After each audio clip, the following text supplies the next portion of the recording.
Pride and Prejudice by Jane Austen. Chapter 9. Elizabeth passed the chief of the night in her sister's room, and in the morning had the pleasure of being able to send a tolerable answer to the inquiries which she very early received from Mr. Bingley by a housemaid, and some time afterwards from the two elegant ladies who waited on his sisters. In spite of this amendment, however, she requested to have a note sent to Longbourn, desiring her mother to visit Jane, and form her own judgment of her situation. The note was immediately dispatched, and its contents as quickly complied with. Mrs. Bennet, accompanied by her two youngest girls, reached Netherfield soon after the family breakfast.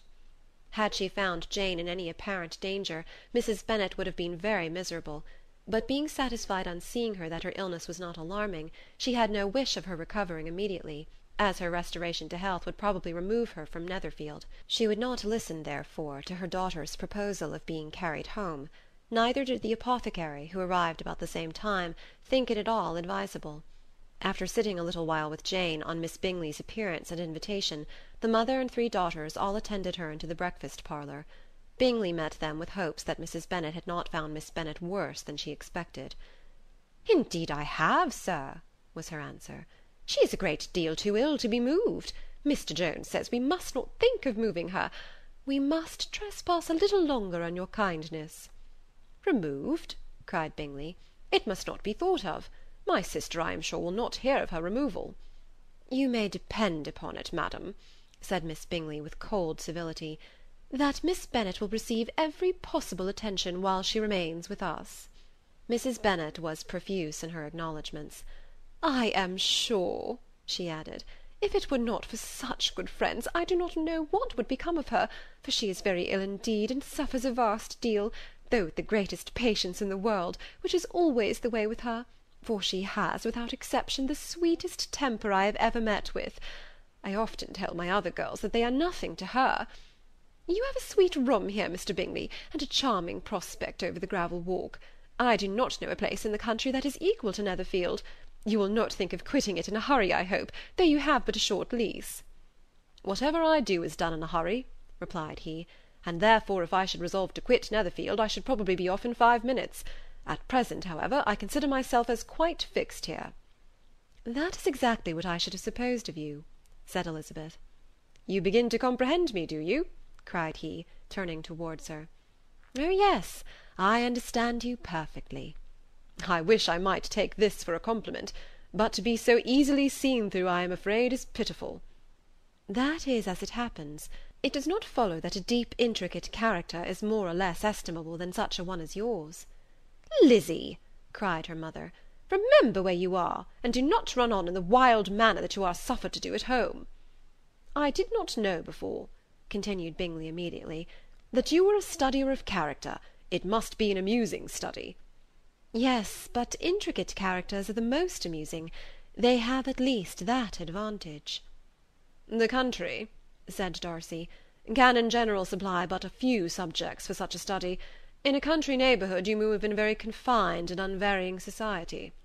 "But people themselves alter so much that there is something new to be observed in them for ever." "Yes, indeed," cried Mrs. Bennet, offended by his manner of mentioning a country neighbourhood. "I assure you there is quite as much of that going on in the country as in town." Everybody was surprised, and Darcy, after looking at her for a moment, turned silently away. Mrs. Bennet, who fancied she had gained a complete victory over him, continued her triumph. "I cannot see that London has any great advantage over the country, for my part, except the shops and public places. The country is a vast deal pleasanter, is it not, Mr. Bingley?" "When I am in the country," he replied, "I never wish to leave it, and when I am in town it is pretty much the same. They have each their advantages, and I can be equally happy in either." "Ay, that is because you have the right disposition. But that gentleman," looking at Darcy, "seemed to think the country was nothing at all."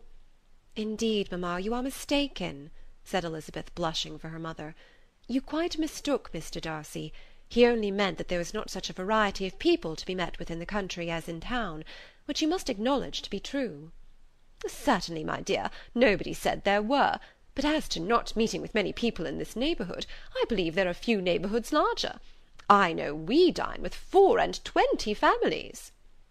Nothing but concern for Elizabeth could enable Bingley to keep his countenance. His sister was less delicate, and directed her eyes towards Mr. Darcy with a very expressive smile. Elizabeth, for the sake of saying something that might turn her mother's thoughts, now asked her if Charlotte Lucas had been at Longbourn since her coming away. "Yes, she called yesterday with her father. What an agreeable man Sir William is, Mr. Bingley, is he not? So much the man of fashion, so genteel and easy. He had always something to say to everybody. That is my idea of good breeding. And those persons who fancy themselves very important and never open their mouths quite mistake the matter." "Did Charlotte dine with you?" "No, she would go home. I fancy she was wanted about the mince pies. For my part, Mr. Bingley, I always keep servants that can do their own work. My daughters are brought up very differently. But everybody is to judge for themselves, and the Lucases are a very good sort of girls, I assure you. It is a pity they are not handsome. Not that I think Charlotte so very plain, but then she is our particular friend." "She seems a very pleasant young woman." "Oh dear, yes, but you must own she is very plain. Lady Lucas herself has often said so, and envied me Jane's beauty. I do not like to boast of my own child, but to be sure, Jane, one does not see often anybody better looking. It is what everybody says. I do not trust my own partiality. When she was only 15, there was a man at my brother Gardiner's in town so much in love with her that my sister-in-law was sure he would make her an offer before we came away. But, however, he did not. Perhaps he thought her too young. However, he wrote some verses on her, and very pretty they were." "And so ended his affection," said Elizabeth impatiently. "There has been many a one, I fancy, overcome in the same way. I wonder who first discovered the efficacy of poetry in driving away love." "I have been used to consider poetry as the food of love," said Darcy. "Of a fine, stout, healthy love it may.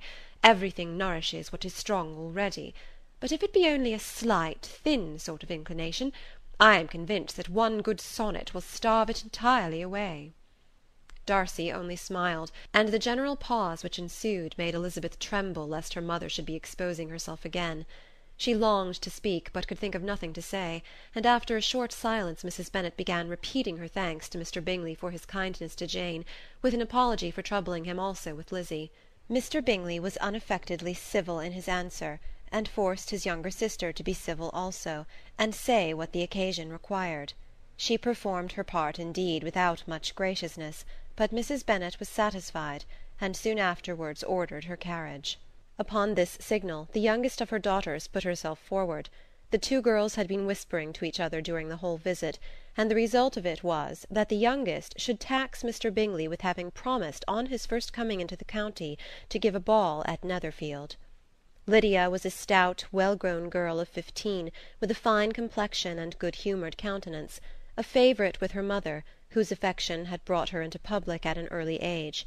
She had high animal spirits, and a sort of natural self-consequence, which the attention of the officers, to whom her uncle's good dinners and her own easy manners recommended her, had increased into assurance. She was very equal, therefore, to address Mr. Bingley on the subject of the ball, and abruptly reminded him of his promise, adding that it would be the most shameful thing in the world if he did not keep it.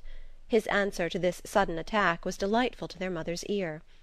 "I am perfectly ready, I assure you, to keep my engagement, and when your sister is recovered, you shall, if you please, name the very day of the ball. But you would not wish to be dancing when she is ill." Lydia declared herself satisfied. "Oh yes, it would be much better to wait till Jane was well, and by that time most likely Captain Carter would be at Meryton again. And when you have given your ball," she added, "I shall insist on their giving one also. I shall tell Colonel Forster it will be quite a shame if he does not."